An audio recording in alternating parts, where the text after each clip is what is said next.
កូនស្វាមួយនេះបានទៅប្រកួតបងប្អូនធ្វើប្រកួតជីស្គីក៏បានធ្លាក់មកលួលអ្នកមើលក៏បានសើចចំអកឲ្យវា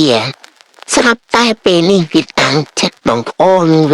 វាតាំងចិត្តធ្វើស្គីមួយដែលរឹងមាំហើយនឹងស្រស់ស្អាតបងប្អូនដើម្បីឲ្យវាប្រកួតឈ្នះពេលនេះវាកំពុងតែបឹកហាត់ទីខ្លាំងដើម្បីយកជ័យជំនះបងប្អូនហើយនៅពេលនេះដែរវាក៏បានរៀនចេះស្ទាត់ជំនាញឲ្យហើយថ្ងៃដែលវាទន្ទឹងរង់ចាំបានមកដល់ហើយពេលនេះកូនស្វាបានយកស្គីរបស់វាមកប្រកួតឯទស្សនិកជនដែលនៅទីនោះហំប្រឹងមើលវាឡើងចំហមាត់អ្វីដែលវាបានពងប្រាថ្នាឥឡូវបានខ្លាយជាការពិត